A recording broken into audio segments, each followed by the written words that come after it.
दिल्ली के लोगों ने मन बनाया है कि जिस दल का आसमान छूता अहंकार है, इस बार बरेली वाले लोग उसको गिराने का काम करेंगे।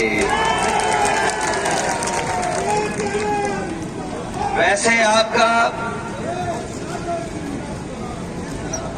सुरमा भी केवल उत्तर प्रदेश नहीं बल्कि देश और दुनिया में जाता है, लेकिन इस बार बरेली के लोगों ने मन बनाया है कि बड़े बड़े भारतीय जनता पार्टी के लोगों को सुरमा लगा करके विदा करने का काम करेंगे। वैसे तो मैं अभी मंच पे जो सुना हूं, ये जो दूसरी तरफ दरार है, जो भाजपाइयों के अंदर दरार है, और सुनने में आ रहा है कि एक दूसरे को सुरमा लगा रहे हैं, मुझे पूरा भरोसा है कि इस बार समाजवादी पार्टी के प्रत्याशी ऐतिहासिक वोटों से जीत करके जा रहे हैं। ये 2024 का चुनाव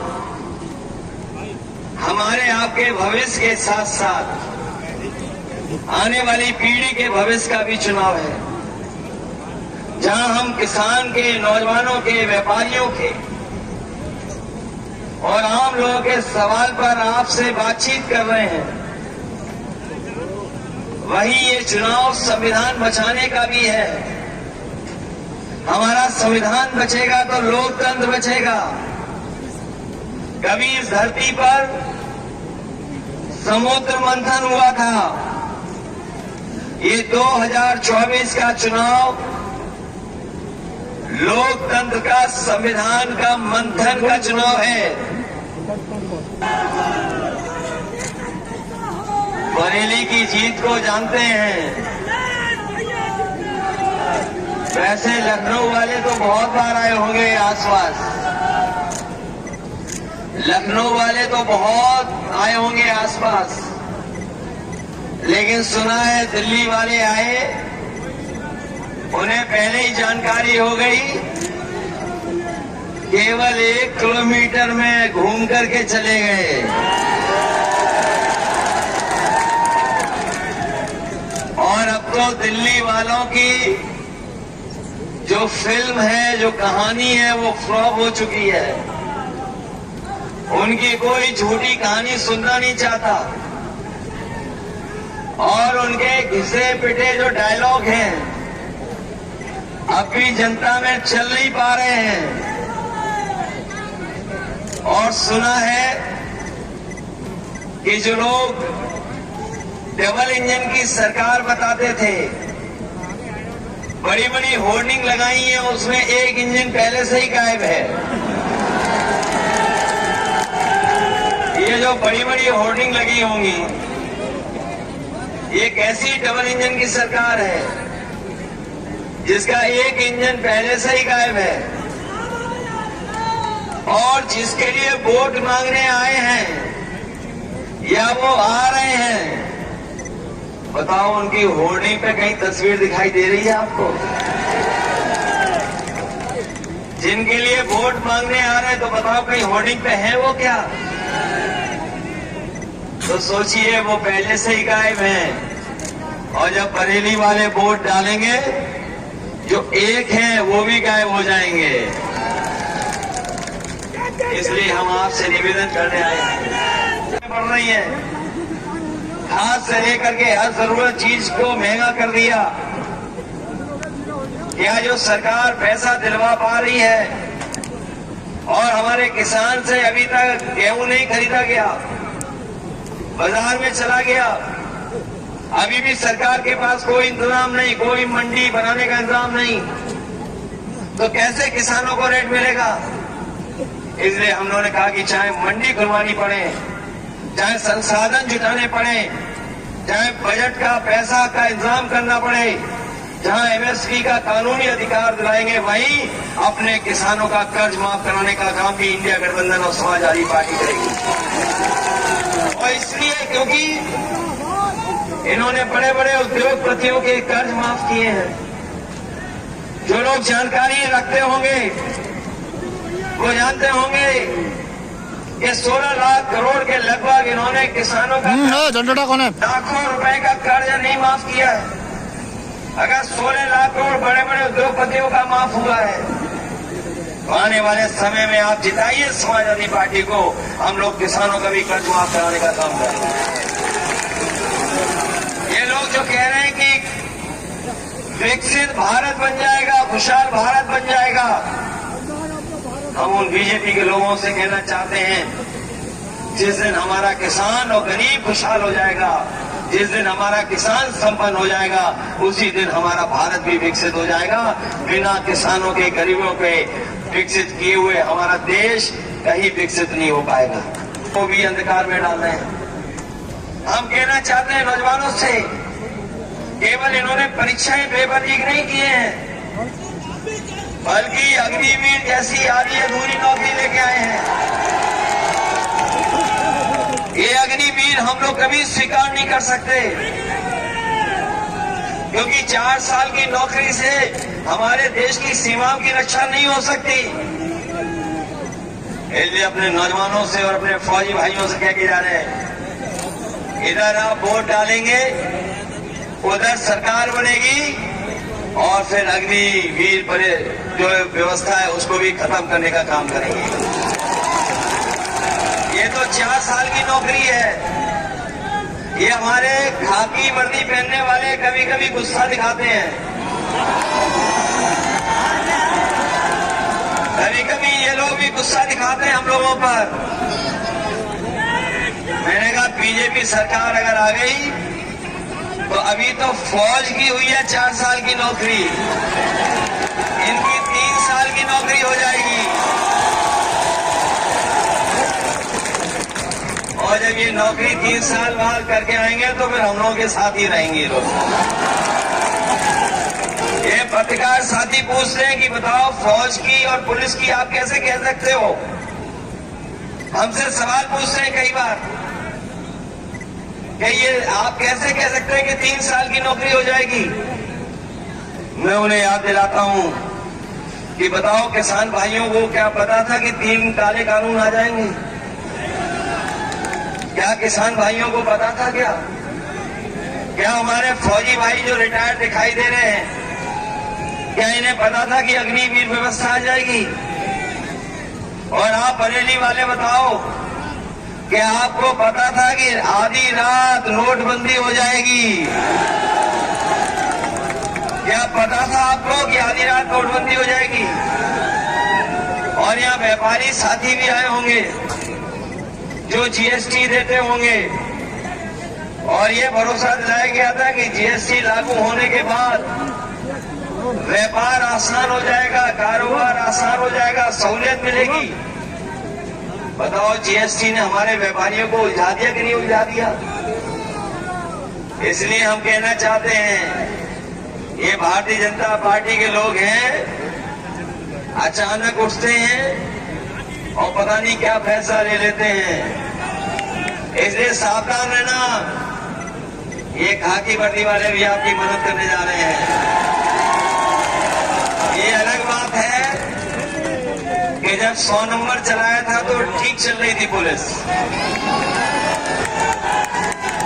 जब 100 नंबर चलाया था उस समय एकदम ठीक चल रही थी पुलिस, लेकिन जब से बीजेपी ने 100 को 112 किया, इन्हें भी लगा कि जब सरकार ने नंबर बढ़ा दिया तो हमें भी अपना रेट बढ़ा लेना चाहिए।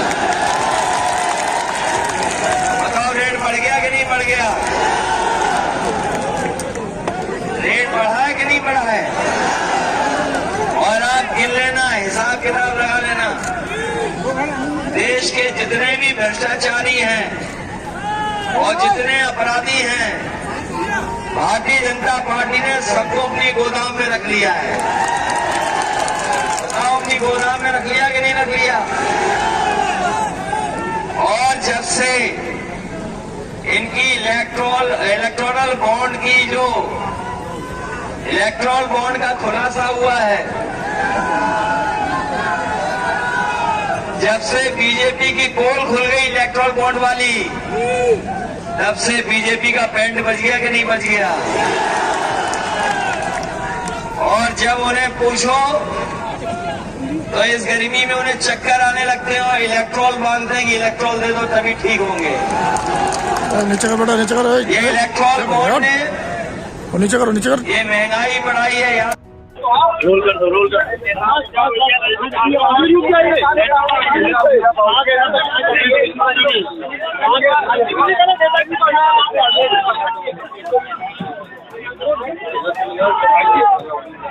रोकिए, अरे ना रोकिए।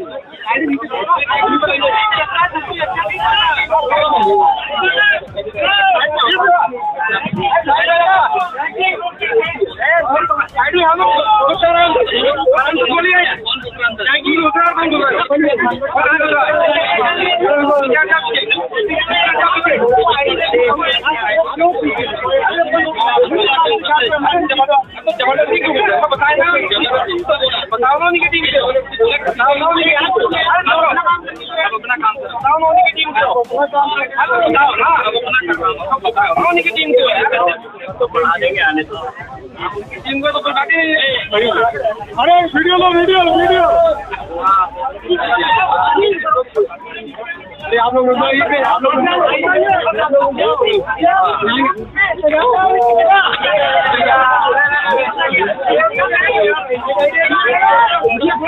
क्या बता रहे? योगी जी भी आए थे, उन्होंने कहा है कि आप लोग धर्म के आधार पर संविधान बदलना चाहते हैं। देखिए,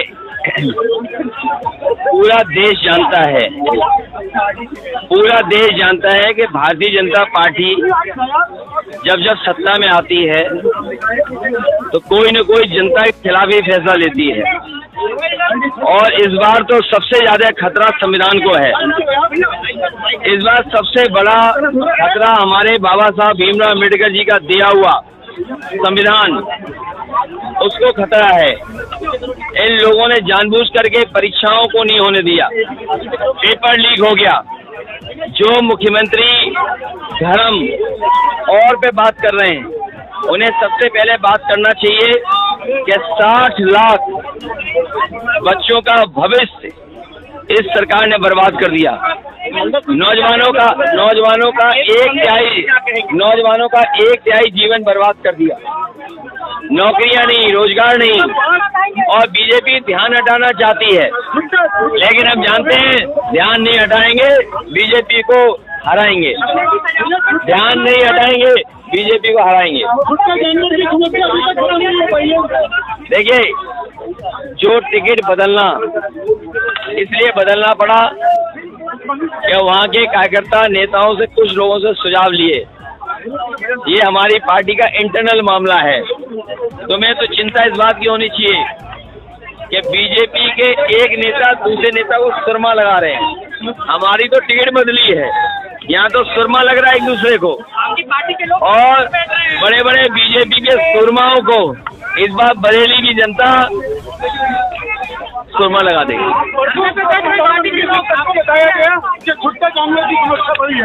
नहीं तो प्रधानमंत्री जी को याद रखना चाहिए और बीजेपी के लोगों को याद होना चाहिए कि प्रधानमंत्री जी ने कहा था कि 15 दिन के अंदर इस समस्या का समाधान कर देंगे। अरे हमारे पूरे पार्टी कार्यालय में फोटो है, तुम्हारी अपनी आंख चेक कराओ। यहाँ हो सकता ना कोई बात हो, लेकिन अपनी आंख चेक कराइए। तो कोई बात नहीं, थोड़ा बहुत ये लोकतंत्र में नहीं, ये आंख इनकी चेक होनी चाहिए। हाँ, वाकई में आंख चेक होनी चाहिए। नहीं, इनकी आंख चेक करने की जरूरत है। और सुरमा नहीं लगाते हो तुम। अगर ये सुरमा लगाता रहे तो इसकी आंख ठीक रहेगी। तो भाई जो लोग कह रहे हैं उन्हें क्या लेना देना मंगलसूत्र से। इसलिए ध्यान हटाने के लिए इन बातों को चर्चा में ला रहे हैं। किसान की आय दोगुनी, नौजवान को नौकरी, 60 लाख बच्चों की परीक्षा नहीं हो पाई, पेपर लीक हो गया, और महंगाई जो बढ़ रही है इसका जवाब है। और स्मार्ट सिटी में क्या बनाया आपने? और क्या चाहते हैं आप? फातिहा पढ़ते हैं वहाँ पर। देखिए, ये आप अपनी तरफ से कह रहे हो। अगर मुख्यमंत्री ने कहा है तो चुनाव आयोग इन पर कार्रवाई करे और जो धारा बनती है उन पर लगानी चाहिए। जो चेहरा तुम्हें अच्छा लगे। 400 पार ये गलत संख्या है। अब 400 पार नहीं बोल रहे हैं। हमारी सब सीटें आ रही हैं। एक में लड़ाई है, बाकी सब सीटें आ रही हैं। योगी जी कह रहे हैं कि दो शहजादों की जोड़ी पहले भी बन चुकी थी। आपने योगी जी का वो नहीं देखा योग करते हुए? अरे पहले योग तो सीखें वो उनकी पार्टी का अपना फैसला है, वो फैसला लेना चाहे जो भी। ठीक है सर। बार एक बात कह रहे हैं कि संविधान बदल देंगे, आपका क्या कहना है? ये संविधान बचाने की लड़ाई है और ये संविधान बचेगा तभी हमारे अधिकार बचेंगे। बाबा साहब भीमराव अम्बेडकर जी ने ये संविधान बनाया है, दिया है देश को। ये संविधान बचेगा तो हमारा मान सम्मान बचेगा, हमें न्याय मिलेगा। बीजेपी के लोग इस संविधान को बदलना चाहते हैं और जनता भारतीय जनता पार्टी को बदल देगी। अरे चुनाव है ये तो कहा जाएगा, लेकिन आपकी जिम्मेदारी बड़ी है। ठीक है सर।